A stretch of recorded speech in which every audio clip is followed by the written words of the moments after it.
Welcome. We are at the launch party for the Factor 1 at Rafa Chicago.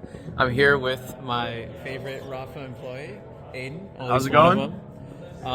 We are here with a bunch of Factor teams.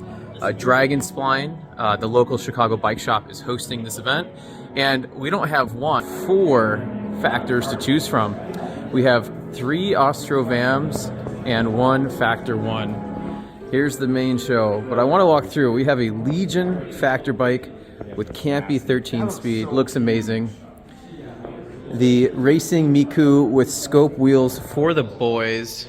I think those are the 6As. Sitting here on this stand with Durace Di2. Sweet paint job. Look at this saddle, absolutely wild.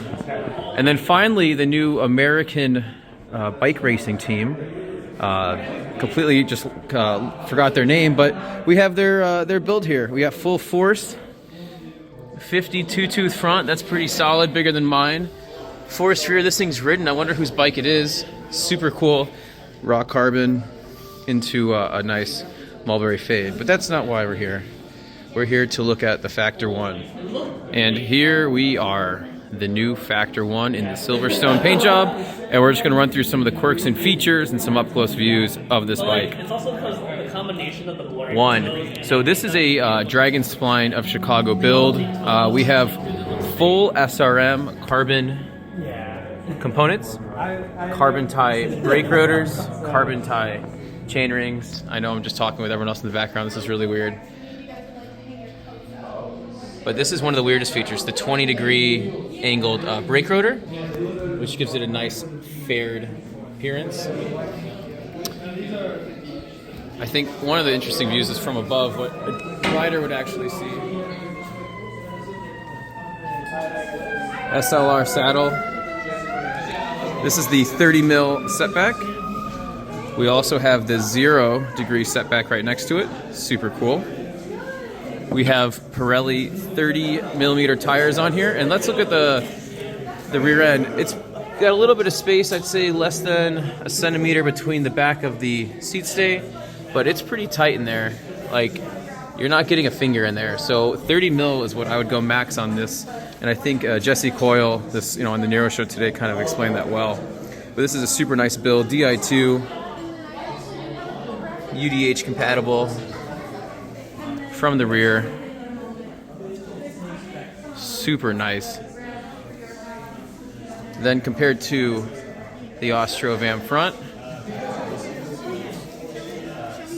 these are 30 mil, and look at how much more space there is on this bike. Full SRM. Got the Wahoo mount. Really nice, well built, super stable. This is the Bolt 3 or the Explorer. But this is the Silverstone paint job, which is super cool to see up close. This is all raw carbon.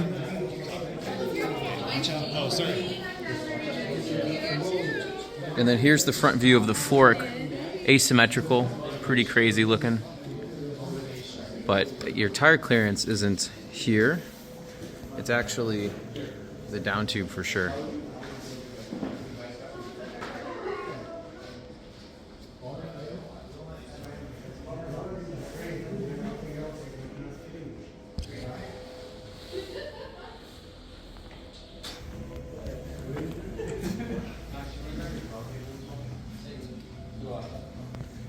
Zero adjustment bolts.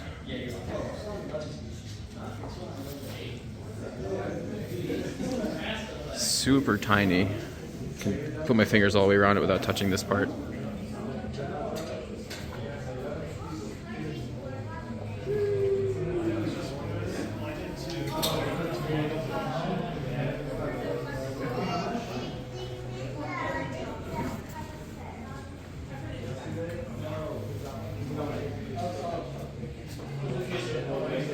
And there you have it, the new Factor 1 Hyperbike. Hey, post-production rage here. So size 54. I didn't realize Factor puts their sizes on the back of the seat tube. It's kind of a weird spot, but I wanted just to come through a bit more. We have 3 bolts on the down tube, and this down tube looks a lot like the Cervelo S5, where if you look at the top here, very narrow, like 1 inch wide as we go to the 2 centimeter wide front, gets thicker where the bottle cages go. That's a really common feature. Hand here next to the head tube, I mean, this thing looks ridiculous from the side. The front here, it's really clean. Everything on this bike is just the highest of quality. And I'm just bopping around here, showing a bit more. I think this is a great angle. From the top point of the handlebar down the top tube, it's just like this perfectly smooth, nothing is sticking out in the way. I mean, this thing is truly striking, and this is where all the money went, and it's for the R&D, but everything is so integrated. I mean, it looks like, if you've ever been next to like a really high quality airplane or a really high quality like Ferrari or McLaren, there's just nothing sticking out, and this is what I get from this bike. And as I'm recording this video, I'm looking at my Trek Madone next to me, and like my Trek Madone has the crazy rear end with kind of a regular front end, and I have to say, this thing is just, the rear end, it looks like any other aero bike. I'm kind of actually surprised. It looks, like a regular Cervelo S5. It looks almost identical, and I was comparing photos to this, but it's striking, and I think this is probably one of the worst paint jobs for this bike. If I were to lay down an extraordinarily large amount of money for this, I would either go probably with the black, which is kind of boring, and just make kind of like a bat bike, or actually the blush color. From this angle, the fork is kind of the weirdest thing. It's this little protruding almost in front of like the vertical part right there. The way it protrudes, it just gives this kind of weird, very squared off shoulder stance. Here we're just kind of looking. The bottom bracket area is not very large, actually. We get under the bike. That's where the Di2 battery is, what I was told will end up going, or it does go. Just poking around more and just wanting to see this thing. But really, I mean, this thing, the paint quality is second to none. I didn't find a single paint issue. I didn't see a single thing low quality. Everything felt really fancy, but just want to talk through that first. So looking at the Factor 1 compared to the Ostro, here's the biggest differences I noticed. The seat stay on this is thinner. It's a similar design, but this is much thinner. Obviously these are tiny. This is Harry Lasker's bike. From the front end, I mean, that's the biggest difference, right? Is the fork. I mean, that's kind of what it is. But post-production rage again, and I'm just really happy bikes like this exist.